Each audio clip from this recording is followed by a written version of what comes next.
The ground beneath our feet holds secrets of civilizations that refuse to die.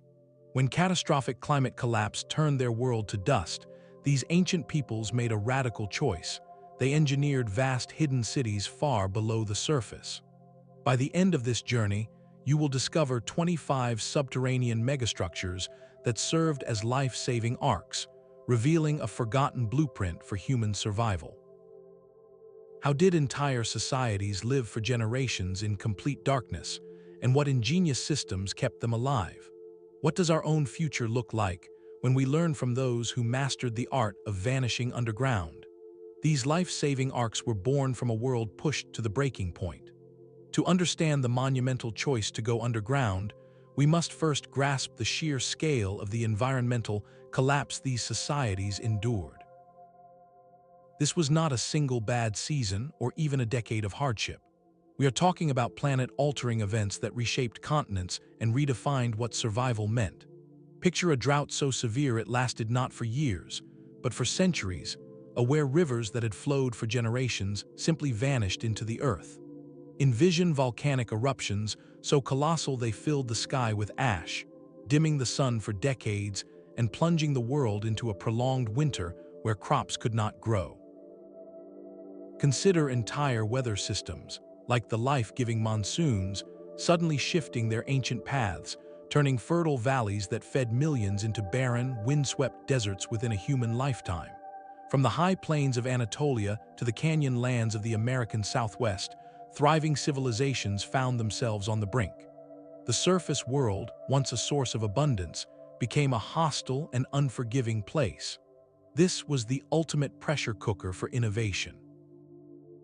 When every traditional solution failed, when moving to a new land was impossible, the only direction left was down.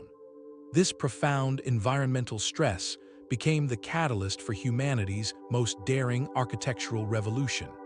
It was no longer about building monuments to the sky, but about forging sanctuaries in the stone. The drive to preserve everything, their culture, their knowledge, the very continuity of their people, pushed engineering and social planning to limits we are only beginning to comprehend. This collective fight for tomorrow, etched in deep rock, sets the stage for the 25 hidden worlds we are about to enter. Their survival blueprint was etched not in theory, but in cold, hard necessity. To transform a cavern into a home for generations, ancient engineers had to solve for the holy trinity of underground life: secure water, stable food, and regulated temperature. Their philosophy was one of creating a self-contained biosphere, a concept we think of as modern, but they perfected a go using nothing but stone, ingenuity, and a deep understanding of the earth itself. Consider the challenge of air. A sealed underground space without fresh airflow becomes deadly within hours. The solution was not crude holes, but intricate ventilation shafts engineered with a sculptor's precision. These were not random tunnels. They were designed to mimic natural wind patterns, using the principles of convection and pressure differentials to create a gentle, constant breeze that swept stale air out and pulled fresh air in, all without any mechanical aid. It was climate control written in stone. Then there was the matter of sustenance. You cannot farm in total darkness. So these civilizations mastered the art of the subterranean larder. They constructed vast, cathedral-like granaries carved directly into the bedrock, spaces where the temperature and humidity remained perfectly constant year-round. The Earth's immense mass acted as a natural refrigerator, preserving grains, legumes, and dried foods for years, even decades, turning these chambers into the beating heart of the community's food security. But perhaps the most sacred resource was water. In a world of surface drought, every drop below was liquid life.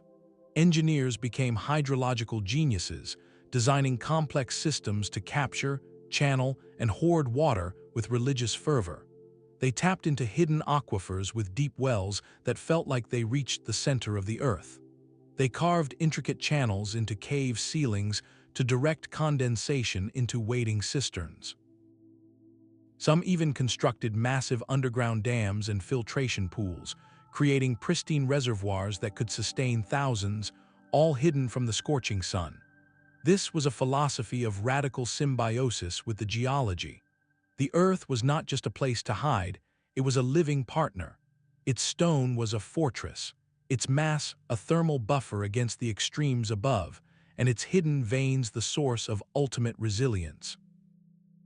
In every carefully angled air shaft and every silently filling cistern, we see a profound contrast to our modern world of exposed infrastructure. A reminder that sometimes the strongest shelter does not reach for the sky, but learns to listen to the whispers of the stone. Descending into is to walk into a paradox, a place of profound refuge born from relentless threat. This is not a simple cave or a single tunnel, but a meticulously planned vertical metropolis, a world turned upside down where safety lay in the deep embrace of the earth. Carved from the soft volcanic tuff of central Turkey, its scale is almost incomprehensible. 18 distinct levels spiral downward, a stacked labyrinth of living spaces, storage chambers, communal rooms, and specialized workshops, all connected by a dizzying network of staircases and narrow corridors. At its peak, this hidden city could sustain up to 20,000 individuals, not for days, but for months on end. Think about that number for a moment. It is the population of a small modern town, choosing to vanish entirely from the surface world. Every element of design speaks to a society that had mastered the art of subterranean life. They did not merely survive in the dark, they thrived with an astonishing degree of normalcy. Archaeologists have uncovered spaces that served as stables for livestock, with tethering rings carved directly into the walls. They have found dedicated wineries and oil presses, evidence that the production of essentials continued uninterrupted. There were communal kitchens, their ceilings blackened by centuries of smoke, channeled through cleverly designed ventilation shafts, and even places of worship, simple chapels where the community could gather for spiritual solace far from the sun. The engineering is what truly elevates from a hideout to a megastructure. Its lifeblood was a network of over 50 ventilation shafts, some plunging over 200 feet deep. These were not random holes, but carefully placed conduits that harnessed natural air currents, ensuring a constant supply of fresh, breathable air to even the lowest chambers. Water was provided by a massive, deep well tapped into a subterranean aquifer, making the city independent of any surface source.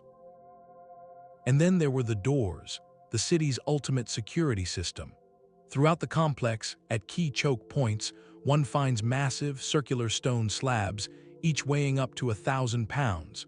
These could be rolled across corridors from the inside, sealing off entire sections from invaders or collapse.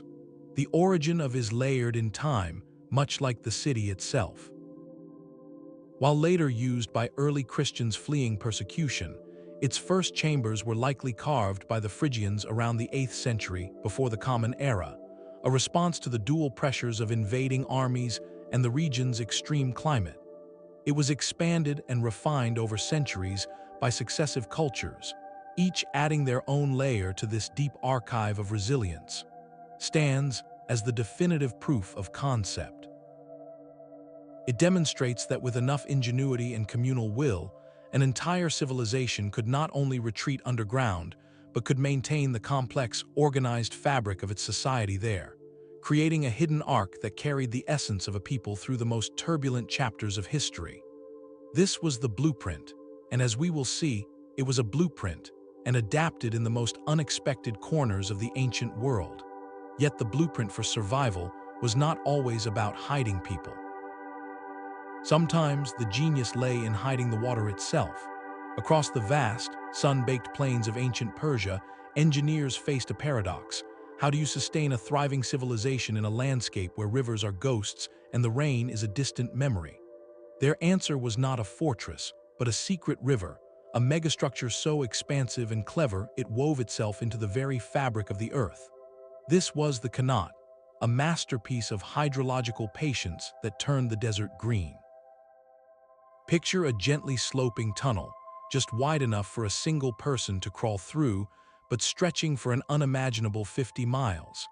It begins at the foot of a distant mountain range, where an ingenious vertical shaft is dug straight down, sometimes over 300 feet deep, until it taps into a hidden water table, an underground lake fed by mountain snowmelt. From that mother well, the tunnel begins its silent, gradual journey, descending at a slope so slight that water flows by gravity alone, at a walking pace, across the entire distance. Every 100 feet or so, another vertical shaft plunges down from the desert surface, serving a dual purpose. It provided air and light for the diggers, known as and it allowed for maintenance and cleaning of the tunnel for centuries to come. From above, the desert appears barren, but these rows of circular access holes, like a dotted line drawn across the sands, betray the hidden artery below. The scale of this achievement is almost beyond belief. Some Qanat systems comprised thousands of these individual shafts, a distributed network that functioned as a single living organism. The water that emerged at the tunnel's end, in a village or a city's central reservoir, was cool, clean, and protected from the brutal desert sun. Not a single drop was lost to evaporation. This was technology as life-giver. First developed over 3,000 years ago, the Qanat did not merely provide drinking water, it created civilization where none could logically exist.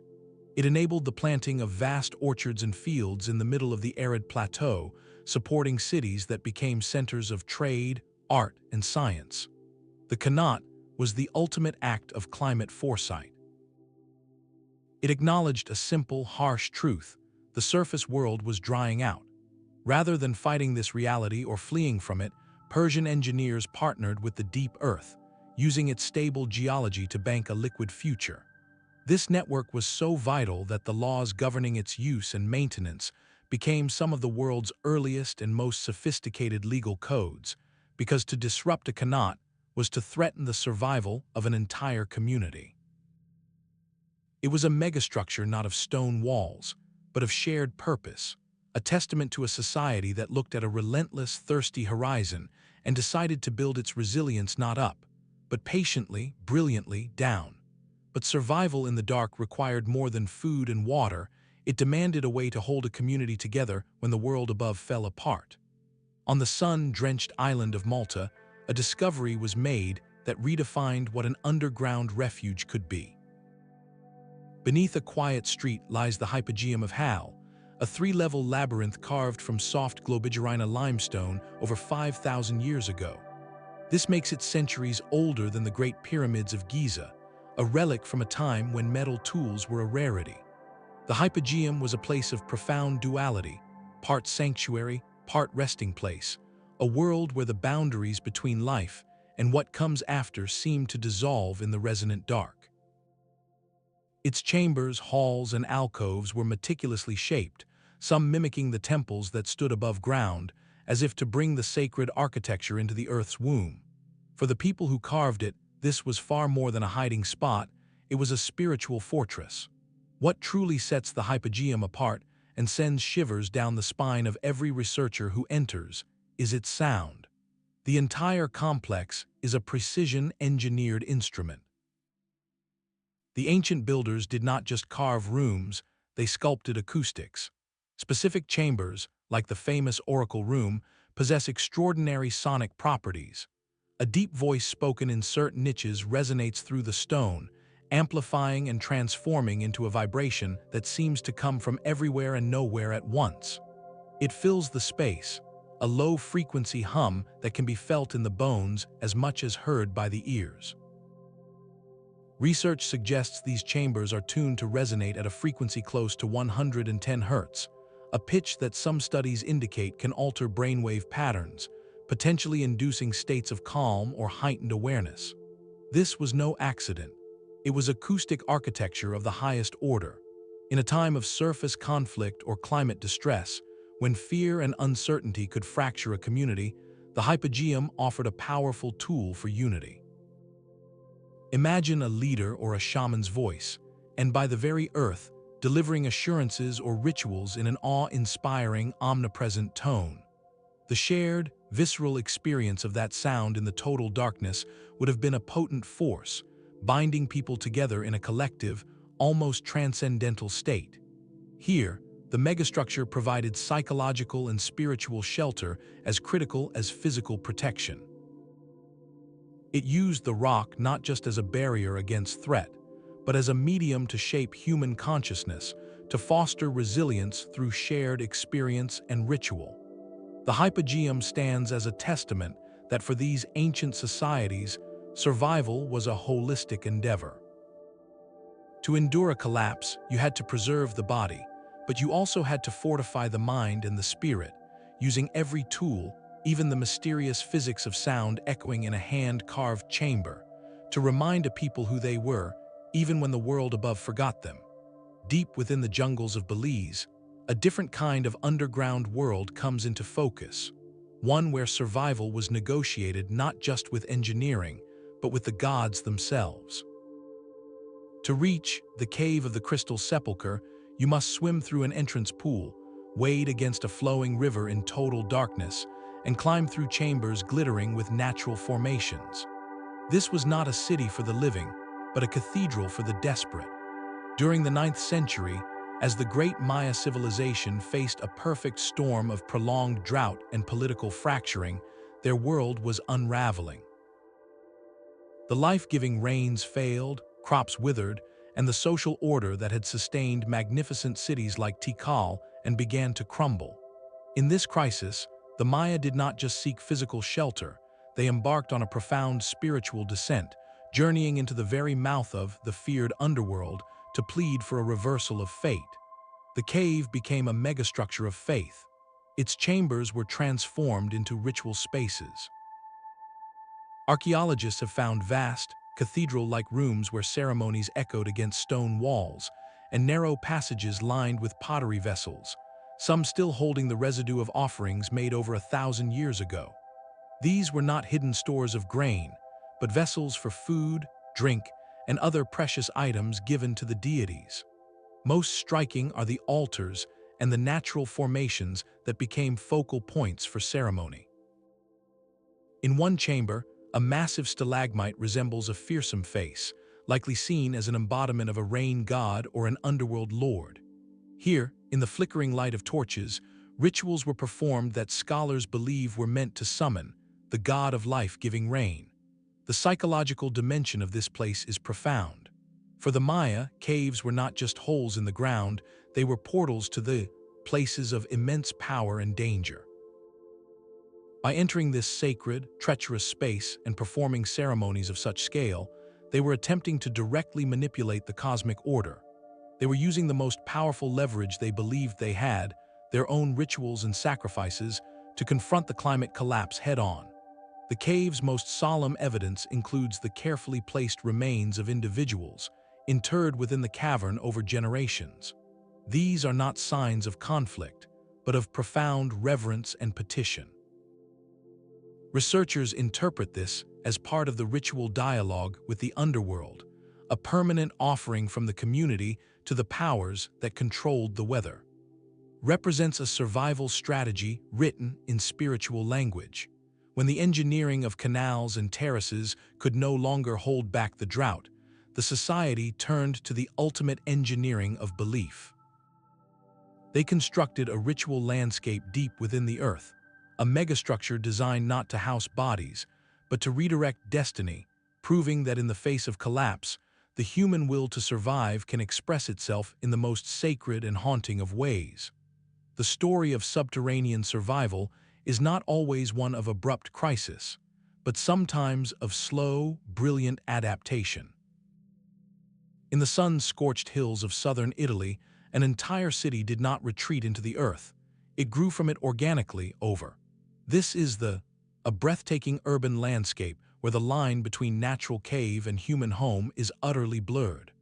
Carved directly into the soft rock, that presents a labyrinth of dwellings, hidden churches, and winding staircases that cascade down two natural amphitheaters. Its history of continuous habitation stretches from the Paleolithic era right up to the mid-20th century, making it one of the longest inhabited places on Earth. This was not a refuge used only in emergencies. It was a fully realized, sustainable model for urban life, perfected by generation after generation.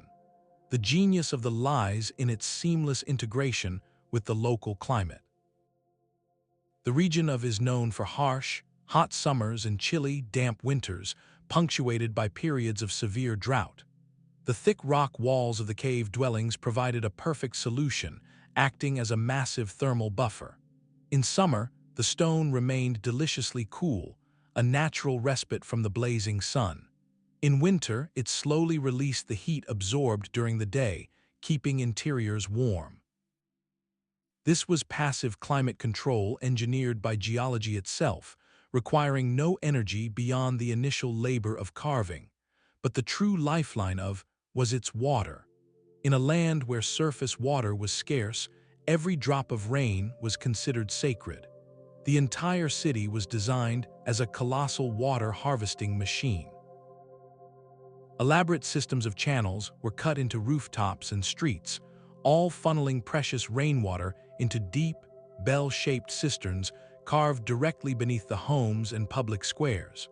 Some of these cisterns were enormous, holding enough water to sustain a family for a year or more. This network turned each dwelling into its own self-sufficient unit, resilient against the droughts that plagued the surface world. Walking through you see a society that did not just live in caves, it built a sophisticated civilization upon them. There are over 150 rock-cut churches, their walls adorned with fading Byzantine frescoes. There are neighborhoods, piazzas, and gardens cultivated on rooftops. This was a troglodytic habitat that evolved into a complex, culturally rich urban center. It demonstrates that subterranean living, when embraced not as a last resort but as a foundational principle, could foster a unique and enduring way of life. This stands as a powerful counterpoint to the narrative of underground existence as mere survival.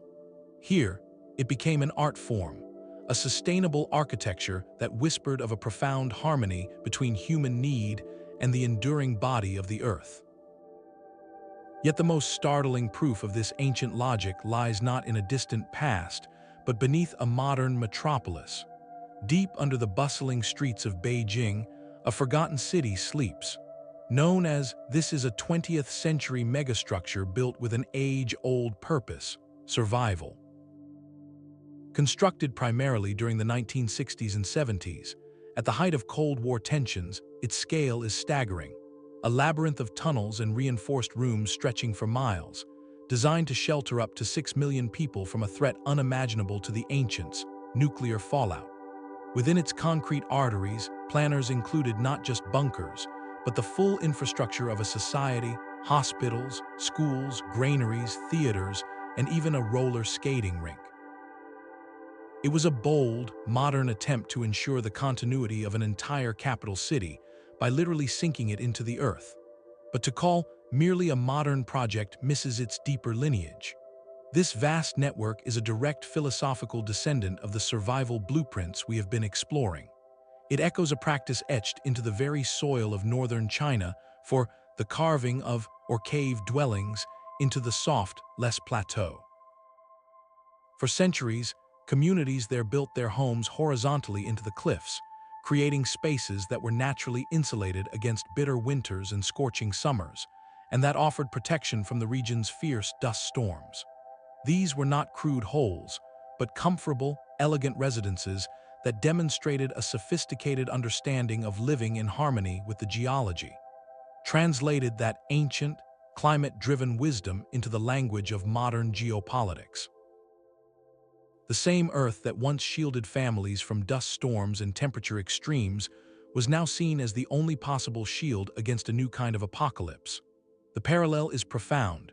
Whether the threat is a decades-long drought or the specter of a mushroom cloud, the human response has often been the same: to use the planet's own mass as a barrier.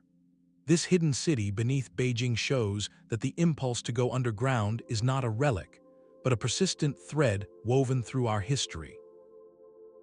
It reveals how the architecture of resilience, born from environmental collapse, can be adapted and scaled to confront any existential fear. Stands as a haunting monument to a very old idea that when the surface world becomes untenable, the path to tomorrow may always point down, salt becomes sanctuary in the depths of Poland. For over 7 centuries, the salt mine was not merely a place of labor, it was a kingdom carved from crystal, a testament to how a community can forge a world of its own beneath the surface. Miners descended daily into a realm of perpetual twilight, but they did not just extract wealth, they invested their very culture into the walls. With patient hands, they transformed the dark galleries into something miraculous. From the living rock salt, they sculpted elaborate chapels where they could pray for safety before their shifts. They chiseled life-size statues depicting biblical scenes and legendary figures, their details preserved perfectly in the stable, dry air. Most astonishing of all is the Chapel of Saint, a cavernous underground cathedral, every element, from the altarpieces to the intricate reliefs on the walls, to the grand chandeliers whose crystals are made of dissolved and reconstituted salt, was hewn from the mine itself. This was a megastructure of devotion and identity, built over generations. While its primary purpose was economic, the mine's very nature made it a fortress of resilience. Its labyrinth of tunnels, stretching over 170 miles in total, existed at a constant, cool temperature, isolated from the seasonal extremes and political storms that swept across the land above. Historical records show that during times of conflict, these deep chambers were used to safeguard precious artifacts and at times to shelter people. The mine offered more than just physical protection, it provided psychological continuity. In a world of uncertainty, this underground commonwealth, with its own laws, traditions, and breathtaking self-made beauty, represented a profound form of stability. The miners did not just work in the earth, they lived with it, creating a habitat that blurred the line between a workplace and a sacred, communal home. Demonstrates that the human need for meaning and beauty does not vanish when we go underground. It often becomes more urgent, more vividly expressed in the very act of carving light from the darkness. The human hand can carve more than shelter from stone, it can sculpt an entire theology. High on the windswept plateaus of northern Ethiopia, a landscape of rust-red rock holds one of antiquity's most audacious acts of faith. In the 12th century, under the direction of King, a vast spiritual engineering project began. Workers did not build upward with brick or timber, they carved downward, directly into the living volcanic tuff. The result was not one building, but 11 entire churches, each a single, colossal block of stone, liberated from the earth by removing everything that was not church. This is a city exhumed, a hidden Jerusalem meant to stand as a new center for Christian pilgrimage in a time of profound change. Each structure is a marvel of negative space. To enter the Church of St. George, perhaps the most iconic, you first descend a deep, narrow trench, the walls of the earth rising around you. The church itself emerges, a perfect Greek cross shape, its roof level with the surrounding ground, as if it has been gently lowered from the sky into a prepared socket. A labyrinth of tunnels, ceremonial passages, and drainage channels connects the entire complex, turning the site into a subterranean spiritual circuit. This was far more than an architectural statement. During King's reign, the expansion of neighboring Islamic sultanates had made traditional pilgrimage routes to the Holy Land perilous. His vision was one of profound spiritual resilience. He would create a safe, new pilgrimage destination here, a fortress of faith carved from the very bedrock of his kingdom. The churches provided a secure, enclosed environment where worship and community life could continue undisturbed by the conflicts of the surface world. But the genius of extends beyond the ecclesiastical. Surrounding the monolithic churches is evidence of a brilliant and practical mind, a sophisticated hydraulic system. Engineers carved intricate networks of channels to divert rainwater from the church roofs and the surrounding cliffs. They created deep, stone-lined reflecting pools, which served both ceremonial purposes and as vital reservoirs. In a region defined by distinct wet and dry seasons, this system captured and stored precious water, ensuring the survival of the monastic community and the pilgrims who journeyed there. The water sustained gardens and provided for daily needs, making the entire complex a self-sufficient ark. Therefore, represents a dual masterpiece of resilience. It is a spiritual megastructure, offering sanctuary and continuity for a religious identity under pressure. Simultaneously, it is a feat of environmental adaptation, using the Earth's mass for shelter and its contours for survival. The churches stand not as monuments to a retreat from the world, but as a declaration that the deepest foundations of culture and community could be anchored so firmly in the stone that no surface storm could ever wash them away. But resilience can be a weapon as much as a sanctuary.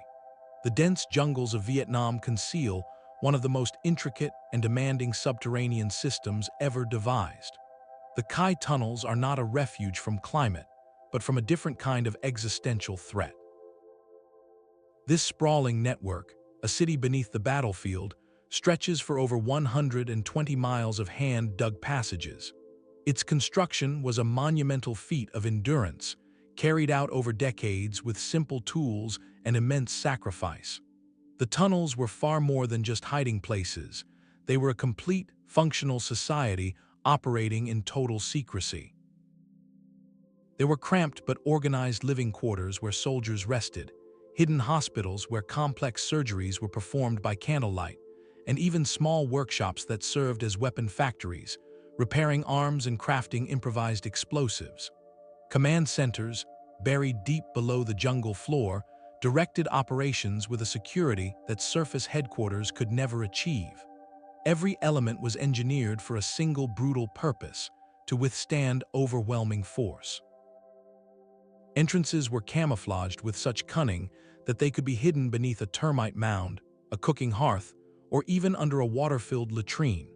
The tunnels themselves were a defensive maze, with false passages, dead ends, and trapdoors designed to confuse and deter any pursuer.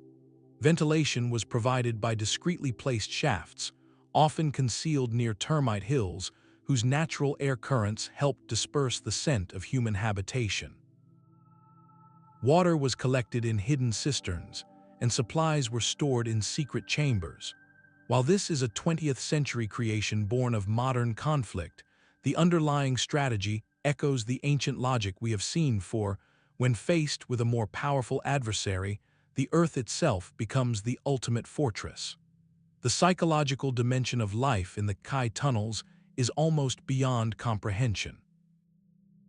Soldiers and support personnel lived for months, sometimes years, in near-total darkness, in stifling heat, with constant threat overhead. The air was thin, the space was claustrophobic, and the presence of venomous insects and snakes was a daily reality. This required a form of courage and mental fortitude that is its own kind of engineering, a triumph of collective will over profound hardship. The ingenuity on display here, from the camouflaged air vents to the booby-trapped tunnels, speaks to a human capacity to adapt the oldest survival principle, going to ground, to the most modern of threats. The Khai system forces us to expand our definition of a life-saving megastructure. It was not built against drought or volcanic winter, but against the storm of war. Yet it stands as a stark testament to the same enduring truth. When the surface world becomes a place of relentless danger, human ingenuity does not surrender. It simply redirects its focus downward, carving out a space for persistence, no matter the cost. The concept of a hidden city takes on a different form in the soft volcanic rock of central Italy. Beneath the dramatic cliff-top town of Orvieto, a silent, inverted twin lies waiting. Here the Etruscans, a civilization famed for their mystery, engineered not a single refuge, but a sprawling, decentralized underworld. Over 2,500 years ago, they began carving a tangled maze of over 1,200 tunnels, wells, and chambers, a project so vast it feels less like architecture and more like a second layer of geology. This was not a place for daily life, but a meticulously planned life support system, a subterranean engine designed to keep the city above functioning when the world turned hostile. The genius of Orvieto's underground is in its distributed design. Unlike a single, massive complex, This was a network of private and communal spaces, where resilience was woven into the very fabric of every neighborhood. Families would carve directly down from their own cellars, creating private staircases into the cool, dark tuff. What they built there was a blueprint for autonomous survival. Archaeologists have uncovered countless small, square niches carved into the walls, row upon row, like a stone honeycomb. These were dovecotes, designed to house pigeons. In an era of frequent siege and crop failure, these birds were a brilliant solution, a self-renewing source of meat, eggs, and fertilizer that could be raised in total darkness, independent of the beleaguered fields above. Alongside these living larders, the citizens of Orvieto excavated immense, bell-shaped cisterns, plastered to be watertight, which collected and stored every precious drop of rainwater. Perhaps most telling are the deep, cylindrical pits where donkeys would walk in endless circles, turning millstones to grind grain, all hidden from any army that might surround the cliffs. This was resilience democratized. Every household, in essence, had its own private access to food, water, and industry, all safeguarded in the communal bedrock. It represented a profound social contract with the earth, a shared secret that bound the community together. The surface town could be cut off, besieged, and isolated, but beneath their feet, a parallel city of quiet industry would hum along, ensuring that no external threat could truly starve them out. The Orvieto underground is in passive, integrated preparedness, proving that sometimes the strongest defense is not a single fortress, but 1,000 small, secret rooms, each holding a fragment of tomorrow's hope. A mountain becomes a library, and faith becomes architecture. On the sheer face of the hills in western India, a civilization spent 4 centuries carving not just temples, but an entire worldview into solid basalt. The 34 caves of are a chronological encyclopedia in stone, a sequence of Buddhist, Hindu, and Jain sanctuaries that represent a staggering investment of labor and devotion. While the monolithic temple, Cave 16, rightly steals the breath with its scale, the true genius lies in the collective purpose of the entire complex. This was not a hidden city for the masses, but a monumental excavation designed to create a permanent, impervious sanctuary for the most precious commodities of a turbulent age: spiritual practice, artistic expression, and mercantile wealth. The Deccan Plateau, while fertile, was a stage for shifting kingdoms and dynastic conflicts across those centuries. By carving inward, the patrons and artisans have removed their sacred and commercial spaces from the unpredictable tides of surface politics. The mountain itself became the ultimate patron, offering eternal stability. Within these cool, silent halls, the rhythm of monastic life could proceed undisturbed. Buddhist viharas, or monasteries like Cave 12, are vast, story structures complete with living cells, assembly halls, and ornate shrines, all illuminated by cleverly placed windows that funneled light deep into the interior. Here, generations of monks could meditate, debate philosophy, and transcribe manuscripts in an environment of perfect climatic consistency, shielded from the region's searing heat and torrential monsoon rains. This stability was a gift to art and knowledge. The exquisite sculptures that adorn every surface, from the serene teaching Buddha in Cave 10 to the dynamic narratives of Hindu epics in later caves, survived in near-pristine condition for over a millennium, protected from the weathering effects of sun and storm. Was a fortress for culture, ensuring that iconographic traditions and theological ideas were preserved with crystal clarity for future generations. But story is not solely one of retreat, it is also one of strategic connection. Its location placed it near important ancient trade routes. The secure, capacious storage offered by the cave's many chambers and the stable environment would have made them ideal for safeguarding valuable trade goods, from spices and textiles to precious stones. This fusion of spiritual sanctuary and commercial stronghold created a unique ecosystem. Wealth from trade likely funded the excavations, while the sanctity and security of the site attracted both pilgrims and merchants, creating a self-reinforcing cycle of prosperity and preservation. The caves provided a neutral, fortified ground where commerce and contemplation could coexist, insulated from the conflicts that might disrupt surface markets. Stands as a profound argument for the intellectual and economic value of going underground. It demonstrates that these spaces could be far more than desperate shelters. They could be actively engineered to become cradles of civilization's highest aspirations, ensuring that the light of culture and commerce would not flicker out, even when the world above was shrouded in uncertainty. A Roman quarry could become a silent city. In the rolling chalk plains of Picardy, northern France, the earth holds a secret that evolved with every new wave of conflict. What began as a simple excavation for building stone under the Romans grew, over 1,000 years, into the vast underground refuge of. This is not a purpose-built fortress, but an adaptive reuse, where a community took the skeleton of an old quarry and gave it the organs of a living village. The scale is quietly astonishing, a labyrinth of over 300 rooms, galleries, and streets carved into the soft chalk, all hidden just beneath the feet of a small, unsuspecting surface town.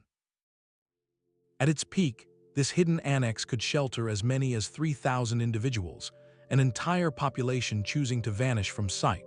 Walking its corridors today, you see the blueprint for a fully functional, if temporary, society. There are spacious stables with tethering rings carved into the walls, ready for livestock. There are multiple chapels, their altars and niches a testament to the need for spiritual solace in the dark. Most ingenious are the bakeries, complete with large, brick-lined ovens. Their ventilation shafts were disguised as ordinary water wells on the surface above, allowing smoke to dissipate without betraying the hidden city's activity. Every detail was a calculated act of deception for survival. The environment itself was a perfect ally. The dense chalk maintained a constant, cool temperature of around 7 degrees Celsius or 45 degrees Fahrenheit year-round. This natural refrigeration preserved food stores and provided a stable climate for people and animals alike, a stark contrast to the seasonal extremes above. Entrances were camouflaged with meticulous care, often hidden within the cellars of surface homes or beneath thickets, accessible only through narrow, easily defended staircases. Became a recurring sanctuary, a chapter written and rewritten by successive generations facing invasion. From the chaos of the Hundred Years' War to the marauding armies of the 16th and 17th centuries, and even as a clandestine hospital and command post during the brutal trench warfare of World War I, this space served the same timeless purpose. It was a lifeboat of normalcy, where the community could preserve its core, waiting out the storm in sealed habitation. Its existence speaks to a profound communal foresight. This was not a last-minute scramble, but a maintained institution. The people of the region kept it stocked and ready, understanding that their safety might one day depend on the supplies cached in those cool, dark chambers. Demonstrates that resilience is often a story of transformation, of looking at a hole in the ground and seeing not an end, but a beginning, a blank page in the stone on which a community could write its own enduring future, one hidden room at a time. The desert holds its water like a closely guarded secret. In the rose-red canyons of Petra, they did not merely build a city of tombs, they engineered a hidden circulatory system that gave a desert a heartbeat. While the magnificent facade of the treasury captures every eye, the true wonder of this place is etched into the cliffs and buried beneath the sand, a hydraulic megastructure of astonishing complexity. In a landscape that receives barely 6 inches of rain each year, and where that rain often arrives in violent, sudden flash floods, they performed a kind of alchemy. They learned to catch time itself, to slow the furious rush of a desert storm and stretch its life-giving potential across months of relentless drought. Their entire civilization was built upon this single, brilliant principle of capture and delay. They began high in the surrounding hills, constructing a network of diversion dams and catchment basins. These were not meant to hold back the water permanently, but to tame it, to redirect the destructive force of a flash flood into a managed, useful flow. From these high points, they carved channels, some open and some cunningly concealed within the rock, that guided the precious water down into the heart of the city. Every surface became a tool. They paved vast areas of the canyon floor with stone slabs, creating artificial watersheds that funneled every drop into the system.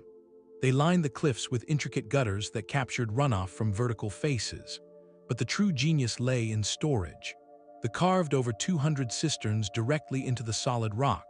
Some were small and private, serving individual homes, while others were colossal, public reservoirs capable of holding millions of gallons. These were not simple holes. They were plastered to be watertight, covered to prevent evaporation, and connected by that same web of channels. This system turned the entire city into a sprawling, subterranean bank account for liquid wealth. During the rare downpours, every channel would sing with water, filling the cisterns to their brims. Then, during the long, dry periods that defined life in the desert, the city would live off those savings. This was not just about drinking water, it was about economic survival. Petra's wealth came from its position on the incense trade routes, a crossroads where caravans carrying frankincense and myrrh would converge. Those caravans required one thing above all else: water for hundreds of people and their animals. By guaranteeing a reliable, abundant supply, Petra became more than a stop. It became an indispensable oasis, a fortress of commerce built on hidden water. The system provided a profound form of climate resilience. When neighboring regions withered under extended drought, Petra's deep, rock-cut reservoirs would have kept its gardens green and its fountains flowing, a powerful display of stability that attracted both trade and political influence. They did not fight the desert's nature, they understood it. They listened to the rhythm of its rare storms and designed a city that could dance to that unpredictable beat, using stone and slope to write a love letter to water in a land of stone. The sheer face of a cliff can be the perfect canvas for a civilization. In the remote highlands of Mali, the escarpment rises from the Sahel, a 200-mile-long fortress of sandstone. For the people, these cliffs were not a barrier, but a sanctuary, a vertical megastructure that cradled their culture for over 700 years. Their story is one of strategic ascent, a choice to live not in the shadow of the rock, but within its very skin. Fleeing conflict and the relentless advance of the desert, they did not dig down, they climbed up, transforming the escarpment's natural crevices and caves into a breathtaking, multi-level habitat. They constructed entire villages that clung to the cliff face, with dwellings, granaries, and communal meeting places carved directly into the soft rock or built from mud brick, appearing almost as natural extensions of the stone itself. This vertical design was of integrated survival. The rock's immense thermal mass acted as a perfect natural regulator. In the blistering heat of the day, the interiors remained cool and shaded, while at night, the stone slowly released stored warmth, mitigating the desert chill. This stable environment was crucial for preserving their most vital resource, food. The iconic granaries, with their distinctive pointed thatched roofs, were often built high on the cliffs or within caves. Here, the constant, dry temperature and protection from pests allowed them to store harvests of millet and sorghum for years, creating a secure buffer against the region's unpredictable rains and frequent droughts. This architectural harmony with the cliff provided more than climate control, it offered unparalleled security. Access to many villages was limited to narrow, treacherous paths and removable ladders, making them virtually impregnable to raiders from the plains below. The escarpment became a fortress of cultural preservation. In this elevated, secluded world, they maintained their intricate social structure, their profound spiritual beliefs centered on the star Sirius, and their advanced knowledge of astronomy and agriculture, largely isolated from the influences and conflicts that swept across the region. Their cliff dwellings were not a retreat from life, but a deliberate framework for it, a testament to how a people can weave their entire existence into a landscape, using its physicality to defend not just their bodies, but the very soul of their community against the twin sieges of human conflict and a changing earth. Yet, just a few miles from the vastness of another underground world whispers a different story of survival. Is often called its sister city, but to think of it as a simple copy would be to miss its unique genius. While plunges deep, spreads wide in a remarkably compact, efficient blueprint. Carved into the same soft volcanic rock, its 8 levels are organized with an almost modular precision, each floor dedicated to a specific, vital function of communal life. This is not a chaotic warren, but a meticulously planned subterranean machine. The entire complex revolves around several massive ventilation shafts, the true heartbeats of the city. These deep, central wells did more than just bring air, they acted as the primary organizational hubs. From them, corridors radiate outward like spokes on a wheel, connecting to clusters of rooms each designed for a singular purpose. On the upper levels, you find the stables. The presence of animals underground is a profound statement of long-term planning. These were not temporary shelters, but spaces where livestock, crucial for milk, wool, and eventually food, could be kept safe and alive, their warmth even helping to moderate the temperature of the living quarters nearby. Descending further, the levels transition into human spaces, family dwellings, communal kitchens, and storage chambers. But specialization shines in its dedicated industrial zones.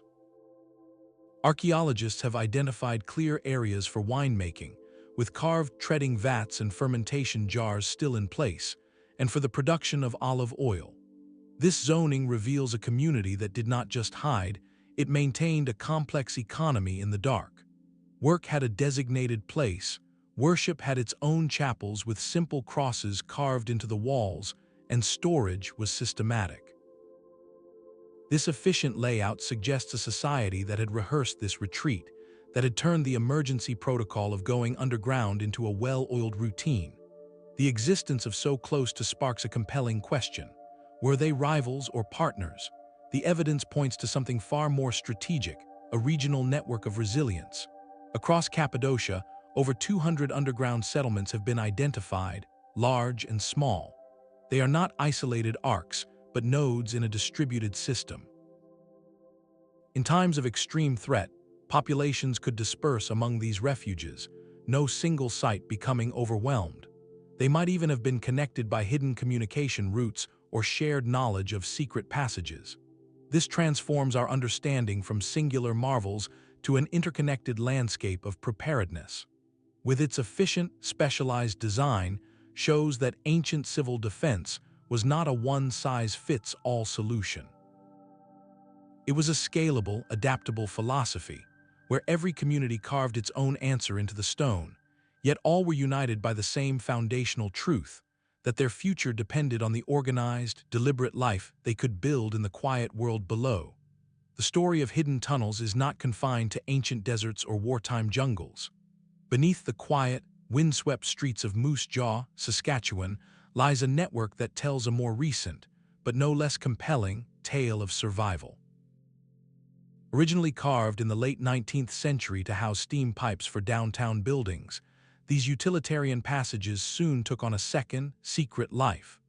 During the era of Prohibition, when the surface world imposed a strict moral and legal code, the tunnels became a clandestine crossroads.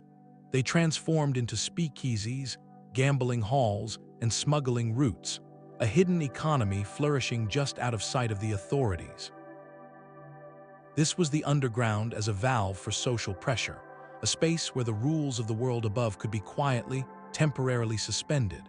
While this chapter involves modern bootlegging, its deeper resonance connects to an ancient pattern. These tunnels provided more than just a venue for illicit activity, they became a crucial refuge for marginalized groups facing hardship. In the early 20th century, Moose Jaw was a major railway hub, attracting a wave of immigrants seeking work. Historical accounts and local lore suggest that for some of these new arrivals, particularly those facing discrimination or extreme poverty, the tunnels offered a desperate sanctuary. They provided shelter from the brutal prairie winters, a place to sleep, and a shadow network for finding day labor. In this sense, The tunnels served a dual purpose. They were a space of covert commerce, but also one of basic human refuge. This echoes a profound function of the ancient megastructures we have explored.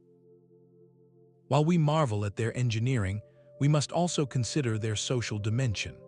Spaces like the Orvieto underground were not just physical shelters from climate or invaders, they were likely social arcs. In times of surface-level collapse, when social orders fractured and outsiders or the poor were most vulnerable, these hidden cities could have provided a form of sanctuary. They offered a chance for displaced or persecuted groups to maintain some semblance of community, economic activity, and safety away from the hostilities of the transformed world above.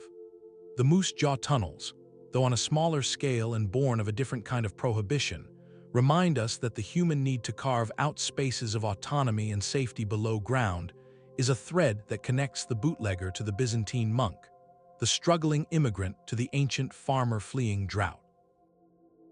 It is a testament to the underground's enduring role as a canvas for the stories that the surface world is not yet ready to hear.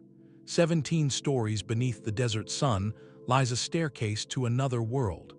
The in Rajasthan is an architectural paradox, a structure that is at once a profound excavation and a breathtaking monument.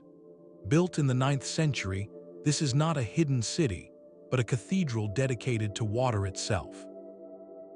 Its form is an inverted pyramid, a geometric marvel of 3,500 precisely laid steps cascading down 13 levels into the cool, waiting darkness.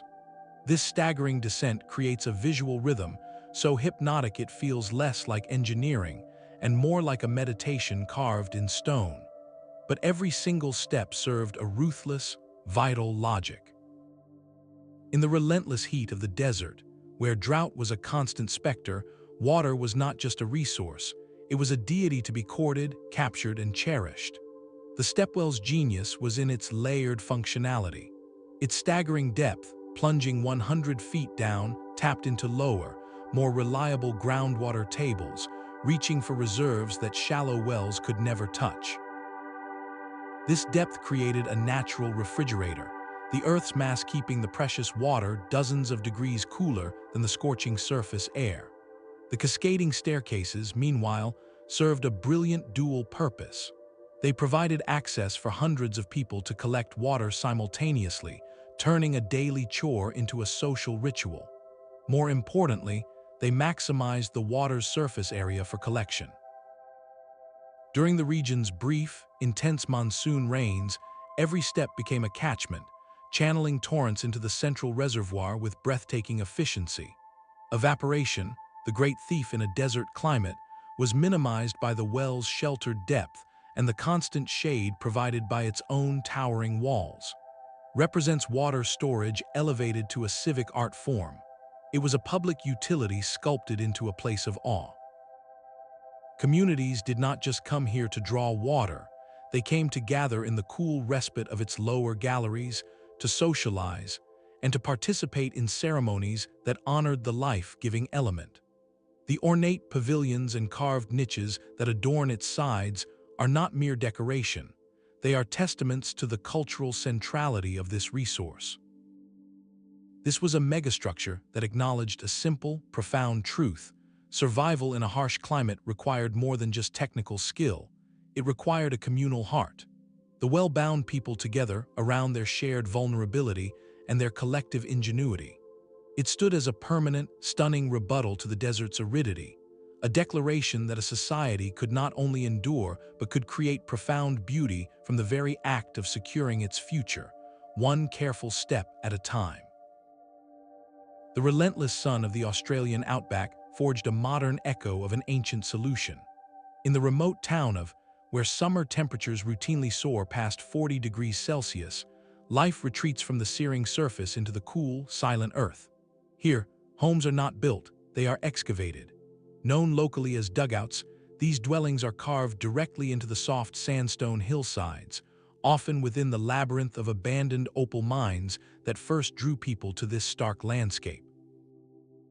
This is not a historical relic, but a vibrant, ongoing adaptation, a direct and pragmatic response to an environment that remains as challenging as any ancient desert. The principle is beautifully simple. The Earth's immense thermal mass provides natural insulation. While the surface world bakes, the interior of a dugout remains at a near constant, comfortable temperature year-round, typically around 23 degrees Celsius. This eliminates the need for energy-intensive air conditioning, turning the geology itself into a sustainable life support system. The entire community is organized around this underground logic. Beyond private homes, you will find an underground church, its pews and altar hewn from the living rock, offering a place of serene reflection. There is a subterranean hotel where guests sleep in beautifully appointed, cave-like rooms, and even shops and galleries that operate in the cool, dim light. This proves that the subterranean lifestyle is not a compromise, but a viable framework for a full, modern community with all its social and commercial needs. Stands as a powerful, contemporary testament to the enduring wisdom we have traced across. It shows that the drive to use the earth for shelter is not confined to distant history or moments of crisis, but can be a conscious, comfortable choice for everyday life in harmony with an extreme climate. The ancient blueprint for survival, it turns out, is still being written, one cool, quiet room at a time. Sometimes resilience is an island, a fortress of solitude in a sea of uncertainty. In the sapphire waters of the Gulf, a single rock sprouts a stone crown, the castle. Built by the Venetians in the 15th century, this is not a hidden city but a perfected idea. The survival pod carved not into earth, but surrounded by it, an isolated redoubt where the principles of subterranean endurance found expression in stone, and its entire design is in constrained self-sufficiency. Accessible only by a treacherous boat crossing, the fortress presented a near-impossible challenge for any besieging force, turning the surrounding sea into its moat and its primary defense. Within its compact walls, every cubic foot of space was engineered for endurance. Deep, cool cisterns were carved to capture and store rainwater, the only fresh water source for the garrison. Vaulted storerooms were packed with preserved food, arms, and supplies, calculated to last for months, even years of total isolation. This was a closed system, a lifeboat made of rock, designed to protect a crucial command center or a strategic elite through the longest of sieges. Symbolizes a different scale of the ancient blueprint, the micro-arc. Throughout history, from the Crusader castles of the Mediterranean to the island fortresses of Japan, this model repeats, a secure, self-contained node designed to preserve a kernel of power, knowledge, or military force when the mainland is in chaos. It represents resilience in concentrated form, proving that survival does not always require space for thousands, but can hinge on the meticulous provisioning of a few, holding a strategic position or guarding a vital secret until the storm above passes. The castle stands as a stark, beautiful reminder that when retreat is the strategy, the most defensible position is often the one you must journey to, an island of tomorrow waiting patiently in today's turbulent sea. The desert hides its homes by sinking them into its own skin. In the vast, sun-bleached expanse of southern Tunisia, the Berber people perfected an architecture of disappearance, not by carving into cliffs, but by sculpting the very ground beneath their feet. These are the troglodyte dwellings, a landscape of inverted houses that remain utterly invisible until you stand at their very edge. A millennium ago, faced with the relentless dual siege of scorching daytime heat and freezing desert nights, the Berbers devised a solution of elegant simplicity. They would dig down not into rock, but into the soft, compacted earth, creating a large, central circular pit, sometimes over 30 feet deep. From the walls of this sunken courtyard, they then tunneled outward, carving out cool, dark rooms for living, sleeping, and storage. From the surface, all you might see is a simple hole in the ground, perhaps a well, giving no hint of the room home that sprawls beneath. This design is in passive climate engineering. The Earth's immense mass acts as a perfect thermal regulator. During the searing midday, when surface temperatures can become unbearable, the sunken courtyard and its surrounding rooms stay deliciously cool, shielded from the direct sun. At night, when the desert chill sets in, that same earthen mass slowly releases the warmth it absorbed, tempering the cold. It is natural insulation at its most effective, requiring no technology beyond human ingenuity and a profound understanding of the local environment. This architectural form demonstrates a critical variation on the subterranean theme. Resilience does not always require hard stone. Here, the builders worked with what they had, the soft ground itself, proving that the principle of using the planet as a buffer is adaptable to diverse geologies. The dwellings are sustainable in the truest sense, built from the site itself, with minimal imported materials, and perfectly attuned to the climatic rhythms of the region. Their enduring legacy, still inhabited in some cases today, and their iconic appearance in modern cinema remind us that the most ingenious solutions are often those that listen closely to the land, finding a way to live within it, not just upon it. But a city's underbelly can tell a darker story of resilience. Beneath the graceful arches of Edinburgh's South Bridge lies a buried world of shadow and hardship, the Edinburgh Vaults. Constructed in the late 18th century as storage cellars for the bridge's prosperous street-level businesses, these damp, lightless chambers were never intended for human life. Yet within decades, as the Industrial Revolution churned above, they became the involuntary home for the city's most marginalized citizens.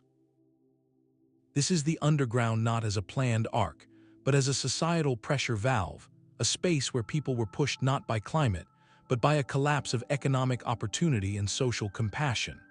When the original merchants abandoned the vaults due to relentless dampness and flooding, the cities, including cobblers, tavern keepers, and countless families with nowhere else to go, moved into the perpetual gloom. They adapted a space of neglect into one of bare survival. Flickering tallow candles provided the only light in rooms that never knew the sun. The constant seepage of groundwater made the air thick and cold, a breeding ground for illness. Yet within these harsh confines, a grim economy flourished. Unlicensed taverns, or shebeens, operated in hidden corners, while other chambers became workshops for trades considered unsavory or illegal by the world above. The vaults became a mirror to the city's divisions, reflecting the profound inequality of the era. For those dwelling there, it was not a choice of ingenious engineering, but a stark last resort. Their resilience was not measured in sophisticated cisterns or ventilation shafts, but in the daily, grinding effort to endure in a place deemed unfit by everyone else. This chapter forces us to widen our lens. The drive to go underground is not always a story of collective foresight or brilliant adaptation. Sometimes it is the story of what happens when the surface society fails its most vulnerable, leaving them to carve out an existence in the leftover spaces below. The Edinburgh Vaults stand as a solemn, crucial counterpoint, reminding us that the history of subterranean life is also a history of social fracture, where the earth provided not a sanctuary by design, but a refuge of desperate necessity. The very rock could hold its breath. In the heart of Cappadocia, the valley presents a landscape of whimsy, with its fairy chimneys and painted churches drawing every eye. Yet this open-air museum holds a deeper secret, a lesson in how to hide in plain sight. Behind the ornate frescoes and carved facades lie networks of tunnels, storage chambers, and sealed refuges, all connecting the valley's monuments into a single, disguised defensive system.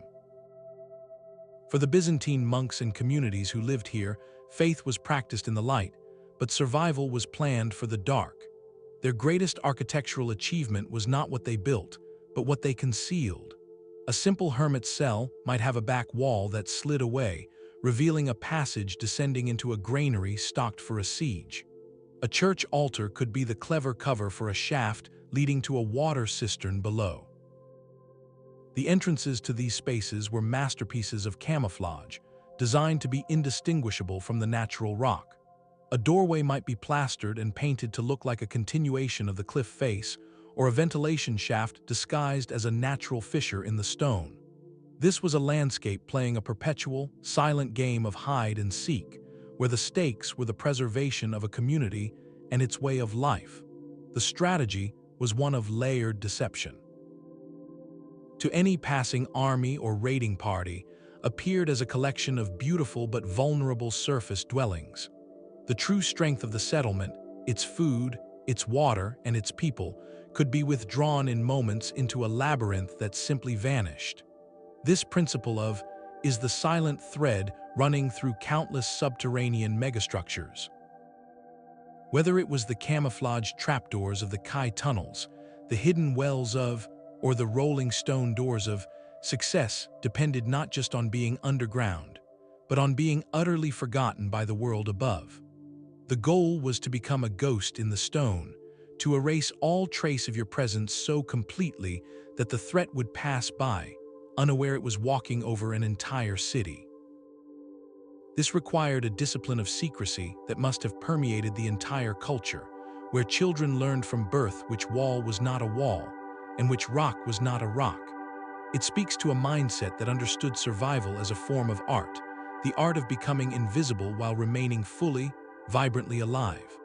The hidden refuges remind us that in the calculus of resilience, the best defense is often the one that leaves no sign you were ever there at all.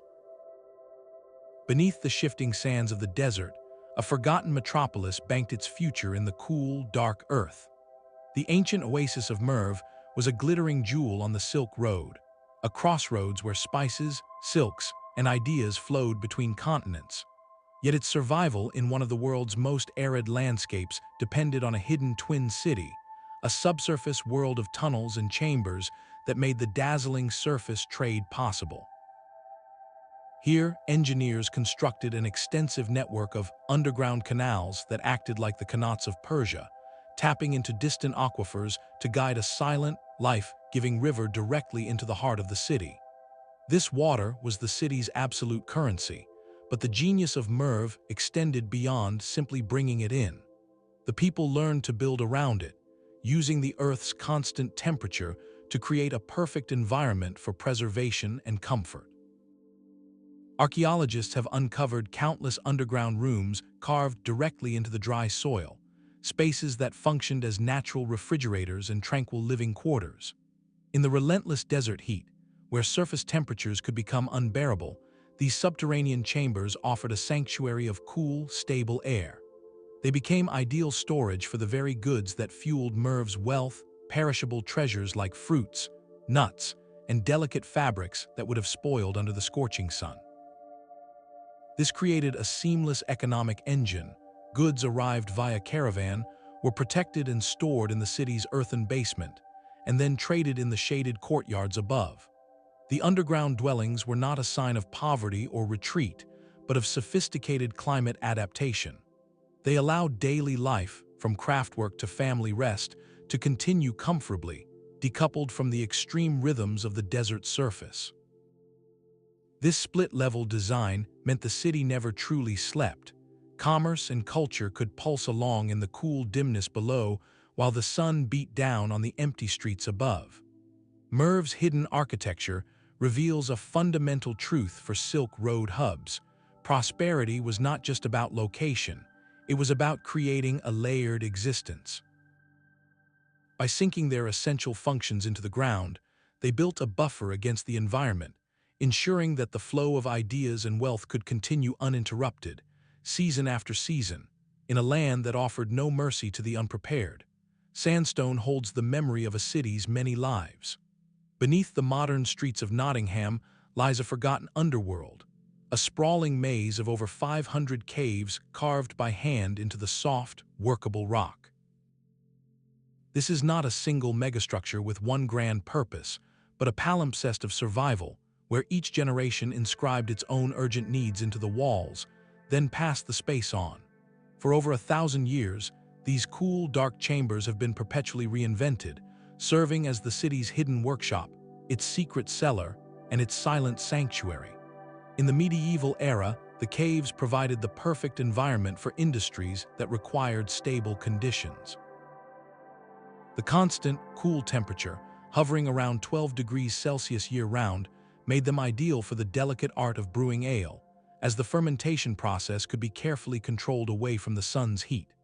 Tanners used the damp chambers for curing hides, and merchants stored perishable goods safe from spoilage. These were spaces of commerce, carved not for retreat, but for economic resilience, allowing the city's trade to flourish with a reliability the surface could not always guarantee. Yet the same qualities that served industry could also serve darker purposes. Some caves became dungeons, their inescapable stone a stark contrast to the bustling life above, a reminder that the underground could confine as well as protect. This duality is key to understanding their story. With each passing century, the caves were adapted, not abandoned. When the industrial age brought crowded slums, many of the citizens expanded the caves into basic homes, a stark echo of Edinburgh's vaults, finding shelter where they could. Their most profound transformation came in the 20th century, during the relentless aerial bombardments of the Second World War.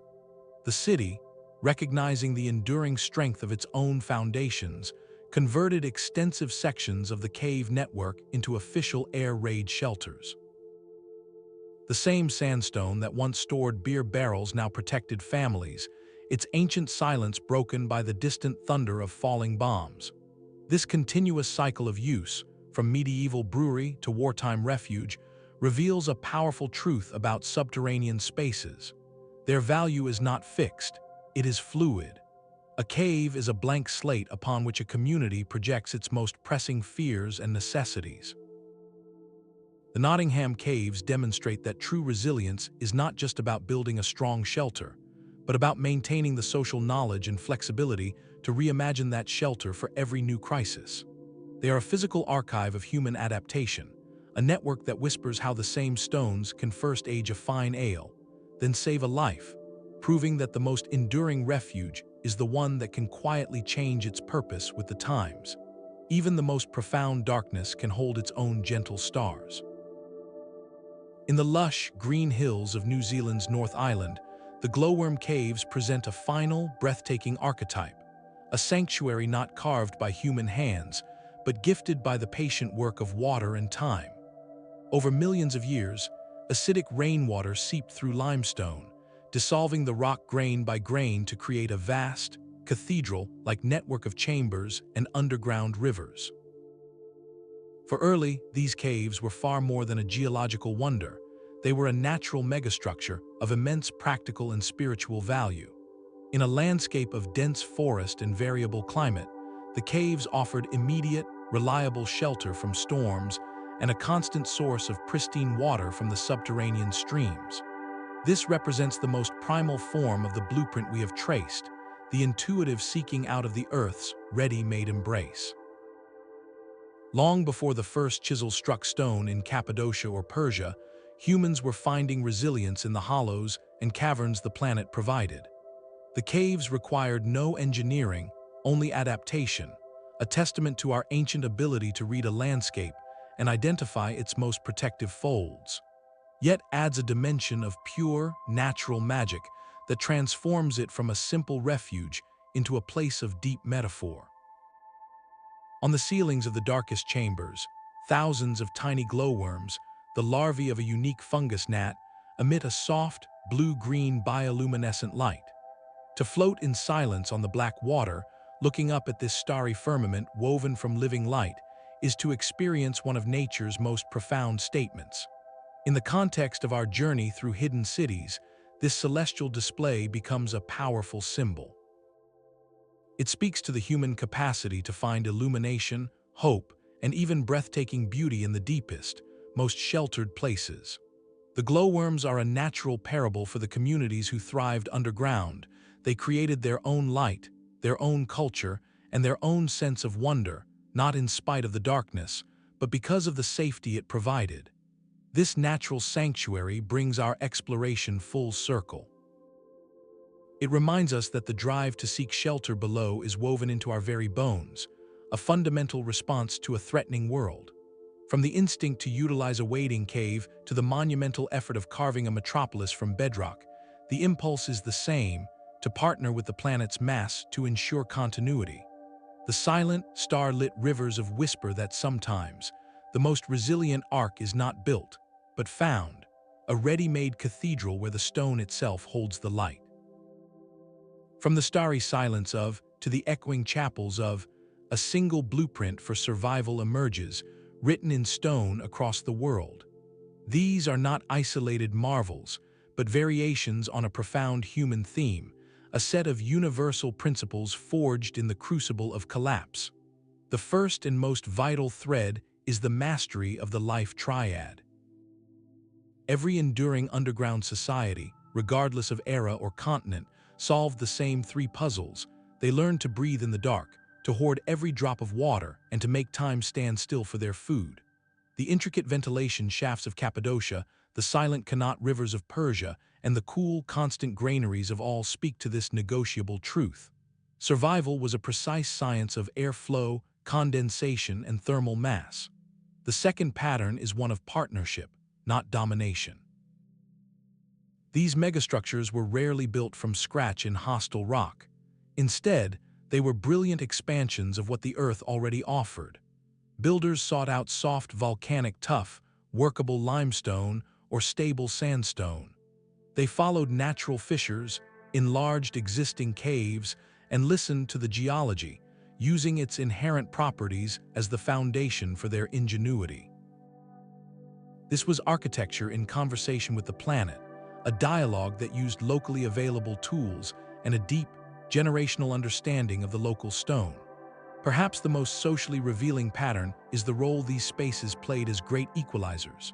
When the city gates of Orvieto were sealed or the rolling stone door of was shut, the harsh divisions of the surface world often softened in the shared dark. The threat outside, whether it was a conquering army or a decades-long drought, was a common enemy.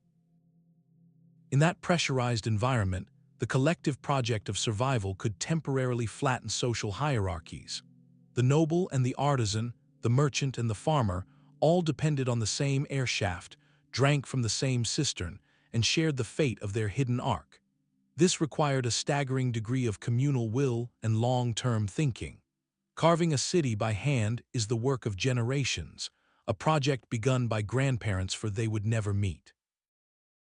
It represents a mindset almost foreign to our era of short-term gains, a civilization that invested its greatest labor not in temples to glorify the present, but in shelters to ensure a future. That forward-looking patience is their ultimate lesson in sustainability. They engineered resilience not with disposable technology, but with the permanent, patient mass of the Earth itself. They understood that to outlast a crisis, you must build with the slow time of geology, not the frantic time of the harvest or the battle season. In their silent, stone cities, we find a forgotten mirror, reflecting not just how to survive a collapsing world, but how to plan for one with a responsibility that stretches far beyond a single lifetime. These rolling stone doors and silent acoustic chambers are more than just ancient ruins. They are a profound archive of human tenacity, a library of solutions written in bedrock.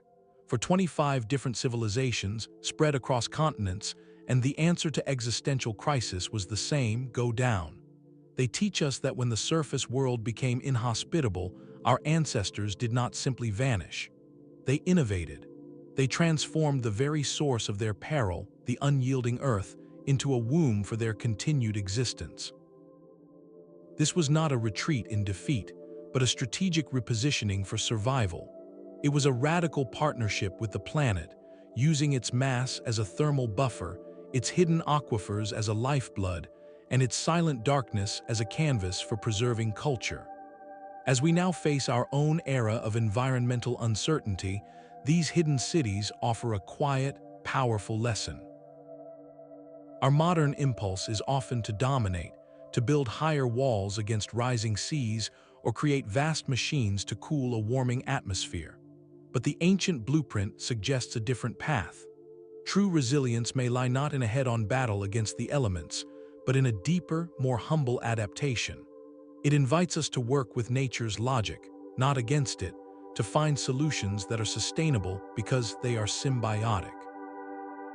These subterranean marvels whisper that sometimes the most courageous act is not to stand tall against the storm, but to have the wisdom to seek shelter, to conserve energy, and to protect the core of what matters until a new equilibrium can be found. They remind us that to ultimately rise again, a society must first have the foresight to build a foundation that can endure the deepest darkness. If this journey into humanity's hidden past has enlightened you, consider subscribing for more explorations of the world's great historical mysteries. We would love to hear your thoughts. Which of these underground wonders left you the most amazed?